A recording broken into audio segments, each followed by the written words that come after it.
This is the new Citroen e-C4X. It's the latest addition to the French brand's range, and it's going to complement the e-C4 hatchback. This is a little bit different though. For starters, it will only come in Ireland in pure electric form. That means it's going to have a 136 horsepower electric motor driving the front wheels, powered by a 50 kilowatt hour battery, and that's good for a driving range of 360 kilometers. But the real difference with this car lies further back along the rear of the car. All of the front is essentially the same design and carried over from the e-C4, but around the back you get a different shape. It's now a saloon or a fastback, depending on how you want to describe it, but basically it's got a much larger boot at the rear and it gives it a very different look. It's no longer a hatchback, so you have a fixed glass roof here, although there's no wiper on that rear window, and the extended look to the rear does give it a little bit of a different shape, similar in a way to rival something like a Renault Arcana. The boot is importantly that bit bigger than what we get in the existing e-C4. It measures 510 litres and it is quite deep. It's noticeably different. The normal e-C4, you only get 380 litres. So from 380 to 510, it is a good increase in overall size. That's going to be good news, not just for families or for people using this, but maybe, for example, if you're a taxi driver, this is going to be much better for lugging around some suitcases. The e-C4X also gets new rear taillights. It differentiates it that little bit more from the e-C4, although it does have a similar kind of V-shaped design or chevron design there to tie in with the brand logo. I did mention that there's no wiper on the back, but it's not all that bad, because unlike on the C4 or the e-C4 where you have a spoiler on the back, you don't on this. That means you get much better rearward visibility. And don't worry, you still have a reversing camera. It's just tucked in here underneath the bumper. One other thing this has is it doesn't have a full length glass roof, but it does have a reasonably good sunroof on it as well. And on this white car here, you can really see exactly where the difference is. It's a reasonably good size. But let's have a look inside the car and I'll show you what else you get. Before we show you any more of the car, we'd love to know what you think, so do get involved in comments below, and why not hit the subscribe button if you don't already. Thanks. On the interior, it's the exact same pretty much as what you get in the e-C4, and it is quite a comfortable car. You do sit up a little bit higher. The eye line is officially measured as 1.22 meters, so you do get that kind of crossover feeling when you're sitting inside. The layout of it is quite nice, although there is a lot of black, there's not a whole lot of colour in here. The materials that are used are quite nice and they're better than what we've seen in Citroens in the past. The quality of the plastics is a lot nicer, and ergonomically it all works quite well. You've got an electrically adjustable driver's seat, so I can move forward and back and adjust my backrest accordingly, and the manual adjuster for the steering wheel has a good bit of reach and rake, so it's quite easy for people of all heights to find a comfortable driving position. The actual layout of the car itself, well, you have a small digital display in front of you and all the real essential stuff is there. It's not a very complex display. It shows you everything you're going to need to know in everyday driving. There is also a color head-up display with this range topping model, and again, it's very useful. It puts everything you need to know right in your eye line and it just pops up right in front of the display. You also have this 10-inch display here. It's a widescreen touchscreen, so to speak, and you've got a reasonably good native infotainment system, but you do also have wireless mirroring, so your Android Auto and your Apple CarPlay wirelessly can appear here. That's going to be great use for most people who prefer to use that, or maybe they want to use their Spotify or their Google Maps. You can have all of that here, and there's also a wireless charger, so you don't need to have cables anymore. You can just put your phone in here and it will automatically start charging. If you do want to use your cables, you do also have USB-C and USB-A here as well, so you've got both types and a 12-volt socket. There's also a useful storage area here. You've got two good sized cup holders, and there's even a bit more room underneath the armrest here. So there's plenty of room inside here for carrying all your odds and ends. You've also got two glove boxes. You've got the usual one here, which pops down, and it's a reasonable size, but you also have this kind of tray that pops out, and you can use it to pop in a tablet, for example. That tablet can also be affixed to this here, so if you want to have somebody in the front and they want to watch a movie or anything like that, you can also do that and then have it pop in out of the way. It's quite an innovative thing, and don't worry, I know you might be thinking, hey, what about the airbag? It's forward and it still goes off fine, so it's not going to be an issue if you have that in place. A couple of other things I really like about this car: Citroen has kept physical controls for adjusting things that you're going to use all the time. So you've got a proper volume knob, and you've got these rotary dials for adjusting the temperature up and down. Really easy to do on the fly, and all the physical buttons are still there. So if you want to put on your heated seats, for example, in this car, it's right there. You're not having to fiddle with a touchscreen, which can be distracting and will take your eyes off the road. So marks to Citroen for doing that as well. The one other thing I want to mention is the multifunction steering wheel. You've got all the controls here, but it's a very simple layout. All the buttons are nice and chunky and very easy to work your way around while you're driving. Now, let's have a look in the back seats, because that is an area that this car has improved slightly over the regular e-C4. Now, sitting in the rear is quite a spacious experience. This driving seat is set up for my driving position. So for reference, I'm 5'9", and I've got plenty of room here to stretch out. I've got a very good amount of knee room, and I can get my feet in underneath the seat in front if I want to stretch out a little bit more. So that's all quite good in that respect. Also, I've got a reasonably good amount of headroom. I've still got a couple of inches to spare here, despite the fact that this does have quite a sloping roofline from the outside. So that's another benefit. It's not quite as cramped in here as you might think. The windows are also a really good size.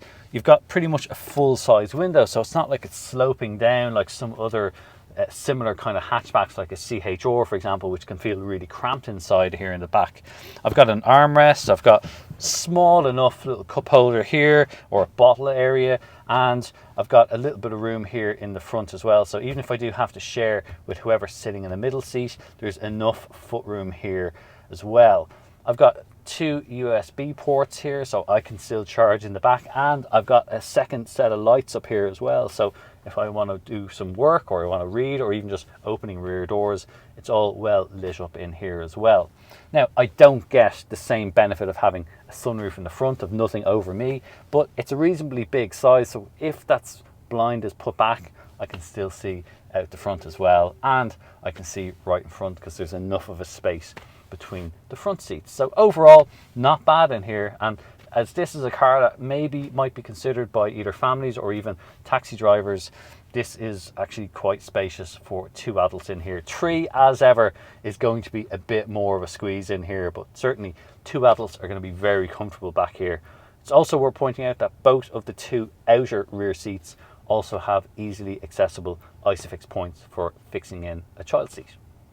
Now, when it comes to charging, it's also got pretty good rapid DC charging, up to 100 kilowatts, which means you can charge this up to 80% in as little as 30 minutes. Great if you need a quick top up on the go.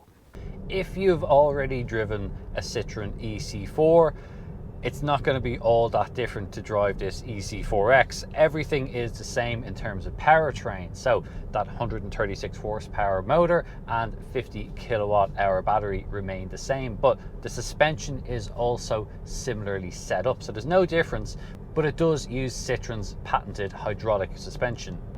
A lot of crossovers tend to make their suspension feel that bit firmer, in a way of making the car seem sportier or more dynamic, but not Citroen. Instead, it's sticking with comfort, and we applaud Citroen for doing so, because let's face it, when you're doing your everyday daily commute, you don't really want to have something like handles as it would on a racetrack. You want comfort, and that's true also of these seats.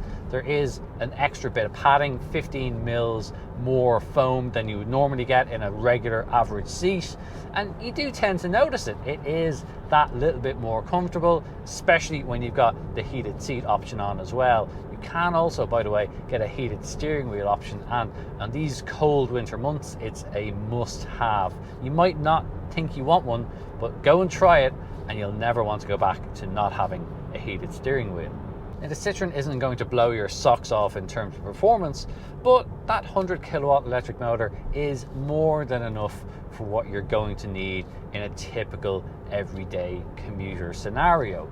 It will cruise comfortably at a motorway, and it does actually remain fairly quiet in here, even at up to 120 kilometers an hour. Now, the only thing is that this car does tend to use that bit more energy when it's at higher speeds. So if you are going to plan on doing longer journeys at 120 k's an hour or 80 miles an hour, do expect to see that range figure start to drop down. You're probably not going to get that 360 kilometers of range that Citroen claims. There are 3 different drive modes to choose from. You've got Eco, Normal and Sport. And Sport does give you a dollop of extra power, but the rest of the car isn't really set up and it doesn't change, so the suspension and steering remains the same, and well, it just doesn't really fit in with the character of the car. So although you do have that bit of added acceleration from having the Sport mode, you still only have 136 horsepower. It's not a huge amount of power, and you're just going to end up using more energy. So really, you're probably better off just sticking to normal, or maybe even selecting Eco if you've got a long journey and you're a little bit anxious about your overall driving range. You do get all the usual driver assistance systems as well on the e-C4X, although the lane keep assist can be a little bit keen to intervene sometimes. Maybe Citroen even knows this, because it does make it very easy to deactivate through a shortcut button on the menu system. But it's in towns and cities and urban centres where the e-C4X really shines through on the comfort perspective. It glides over speed humps and just makes it that little bit less taxing to drive, especially as well the fact that it has an electric powertrain. You don't have gear changes to worry about. You've very smooth power delivery. It's all very relaxing to drive and also free of noise and vibration. So if you've got a commute that's particularly traffic heavy, a car like this is going to make it that bit more bearable. The e-C4X is also a relatively light car. That does help it when it comes to energy consumption. So even though it's got a 50 kilowatt hour battery, it doesn't necessarily need a whole lot of energy to pull itself along, especially if you are at lower speeds and doing more urban driving. Now, we've had a real mixture of driving today, including some long spells on the motorway, but it's just crept over 18 kilowatt hours per 100 kilometers, which isn't bad. In fact, that number is continuing to drop down as our speed decreases during this journey. So it is going to be a relatively efficient car. So credit to Citroen for making it a little bit lighter. There's no real difference in how the e-C4X drives compared to the e-C4. It's really best to view this as the more practical of the two. It means you've got a bigger boot space in the back, you've got slightly different styling, although there's not a great deal of difference, but you do have better rearward visibility, which is going to be a plus to some people. You don't have that spoiler across the back as you do on the e-C4, and rear passenger space is a little bit better. So you are getting a little bit more bang for your buck, even though this will cost slightly more than the e-C4. It can be a relatively efficient car when you want it to be too, so that also brings further benefits. So that's our first drive review of the new Citroen e-C4X. If you want to know more about this car, head over to our website. It's CompleteCar.ie, and you'll find it linked in the description below. It's a great resource for finding your next new car. In the meantime, we'd love to know what you think about this car, so please do get involved in the comments below and tell us what you think. Thanks for watching.